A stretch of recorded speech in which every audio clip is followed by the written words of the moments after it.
episode, we'll be investigating pregnancy and cancer. It is estimated between 2,500 to 5,000 women each year in Europe are diagnosed with a pregnancy-associated cancer. I spoke to a variety of healthcare professionals and women affected to find out more. I decided to speak to Dr. Richard Simcock, a consultant clinical oncologist, to discuss the impact of cancer during pregnancy. How common is cancer in pregnancy? Well, estimates vary, but the best estimates we have would suggest that 1 in 1,000 to 1 in 2,000 of pregnancies are affected by cancer. And what are the more common cancers that we see? The cancers that we see occurring during pregnancy are the cancers that we see affecting women of childbearing age. So the two events just coincide.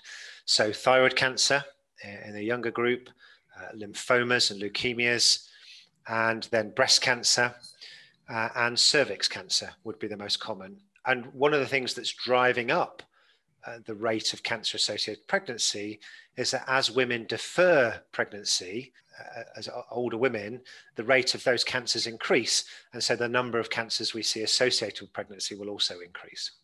I should also say there's a very rare but important group of gestational cancers, which are actually cancers of the fertilized embryo, so trophoblastic tumours, but they're a very specialist and separate form of cancer.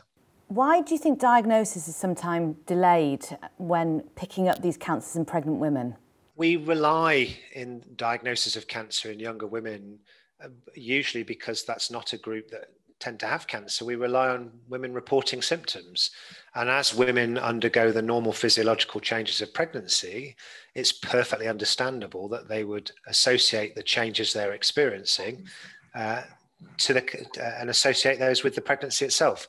And when a woman is diagnosed with cancer, which, as you said, it's often quite difficult to pick up, how do you support them in making the right decisions regarding treatment?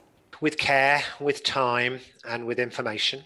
Often one of our challenges is reassuring patients, sometimes patients who are disbelieving that we can actually safely treat their cancer during pregnancy. In the majority of cases, we're able to deliver exactly the cancer treatment we would want during a woman's pregnancy without risk to the pregnancy.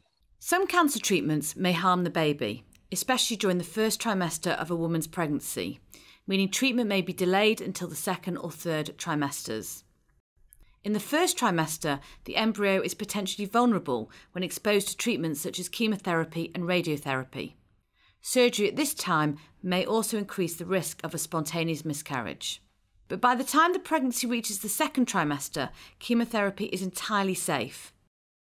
Interestingly, chemotherapy drugs do not cross the placenta, and in actual fact, from the second trimester onwards, alcohol is more toxic to the fetus than chemotherapy.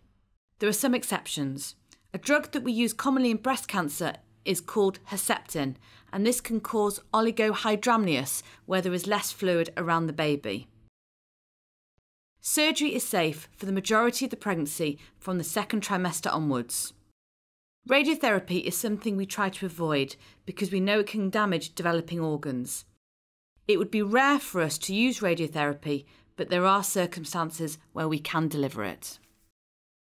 To give me further insight into this difficult topic, I spoke to Dr. Jenny Rattray, who has the interesting perspective of having dealt with this both as a GP and as a patient, as she herself was diagnosed with breast cancer during her second pregnancy.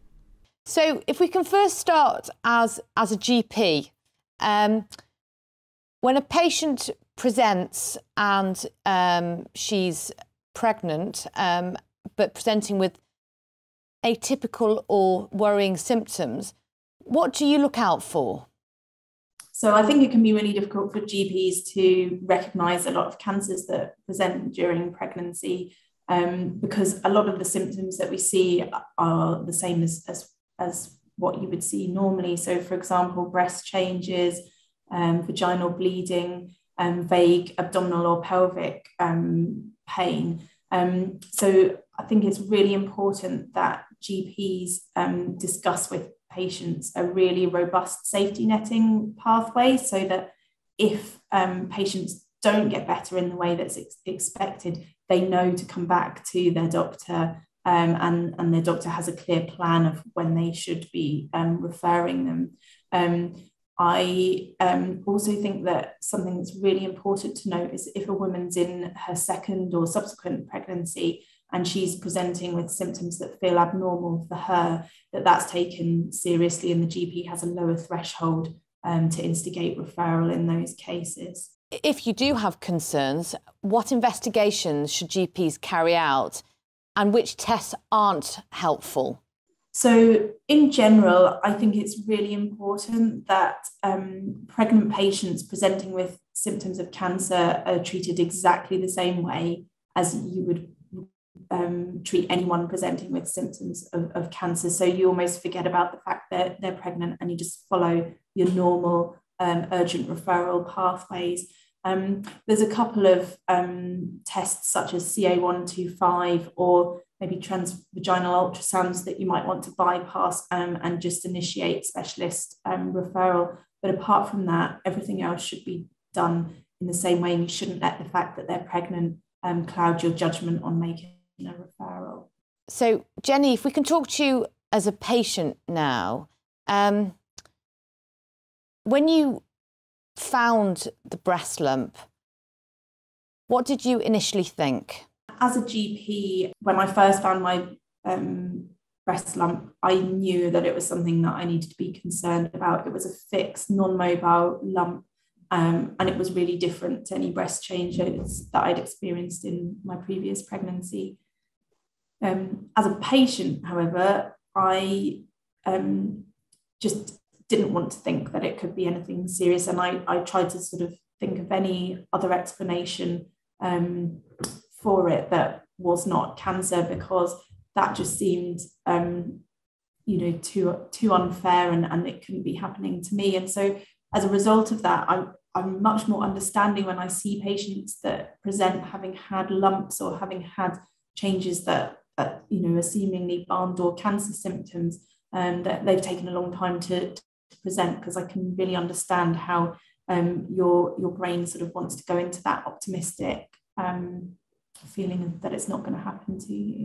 How can GPs support pregnant women who have received a cancer diagnosis during their pregnancy and after birth? So as part of my role for Mummy Star, which is a charity that supports women with cancer during pregnancy and the postnatal period, I reached out to some of our mums to find out what things they had found supportive from their GPs, and everyone said that the most helpful thing was the GP being proactive and contacting them to offer their support. Lastly, I met with Pete Woolworth, the CEO of the charity Mummy Star. Mummy Star provides information and support to women and their partners affected by cancer in pregnancy. Pete set up this charity in 2013 after sadly losing his wife to cancer, which she was diagnosed with during her pregnancy with their son. Thank you, Pete, for agreeing to talk today. Can you tell me a little bit about the Mummy Star charity and why it was set up?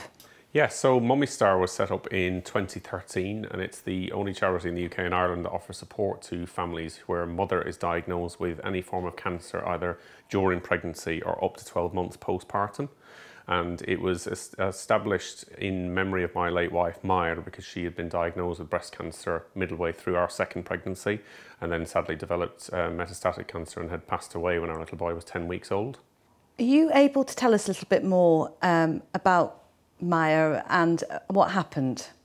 Yeah, so we were looking forward to our second pregnancy. We'd found out we were expecting a little boy, and around that same time, coming up to the 20-week scan, Maya had started to develop an ache in her left breast.